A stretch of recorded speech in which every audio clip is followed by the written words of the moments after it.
الحمد لله رب العالمين الرحمن الرحيم مالك يوم الدين إياك نعبد وإياك نستعين اهدنا الصراط المستقيم صراط الذين أنعمت عليهم غير المغضوب عليهم ولا الضالين.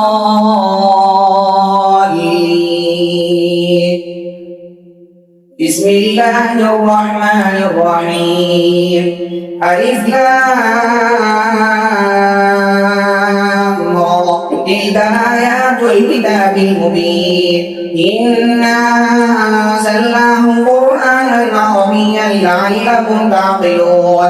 نحن نقص عليك أحسن القصص بما أوحينا إليك هذا القرآن وإن كنت من قبله لمن الغافلين.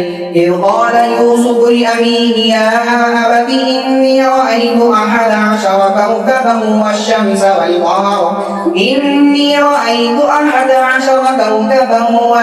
والقمر رأيتهم لي ساجدين.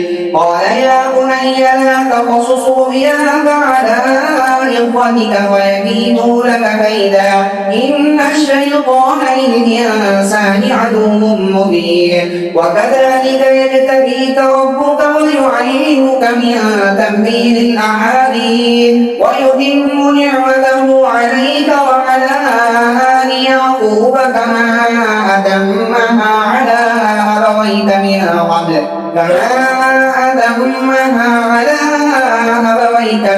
قبل إبراهيم وإسحاق إن ربك عليم حكيم. الله أكبر. الحمد لله رب العالمين الرحمن الرحيم مالك يوم الدين إياك نعبد وإياك نستعين اهدنا الصراط المستقيم صراط الذين أنعمت عليهم غير المغضوب عليهم ولا الضالين.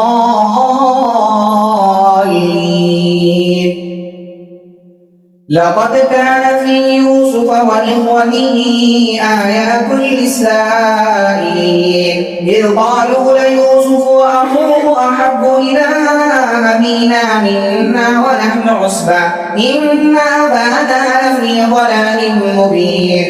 اقتلوا يوسف أو اطرحوه أرضا يخل لكم وجه أبيكم وتكونوا من بعده قوما صالحين. قال قائل منهم لا تقتلوا يوسف وألقوه في غيابة الجب يلتقطه بعض السيارة إن كنتم فاعلين. قالوا يا أبانا ما لك لا تأمنا على يوسف وإنا له لناصحون أرسله معنا غدا يرتع ويلعب وإنا له لحافظون. قال إني ليحزنني أن تذهبوا به وأخاف أن يأكله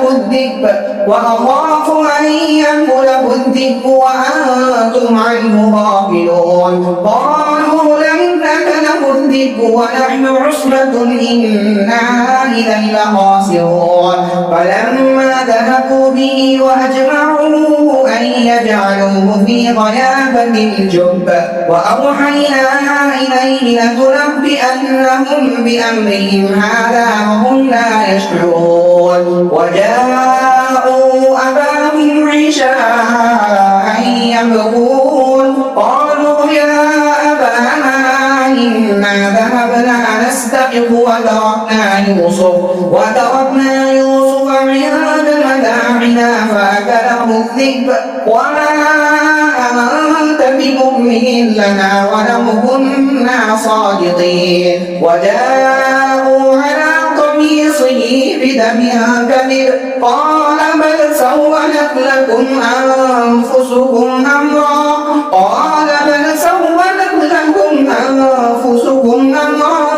فصبر جميل والله المستعان على ما تصفون. وجاءت سيارة فأرسلوا واردهم فأدلى دلوه قال يا بشرى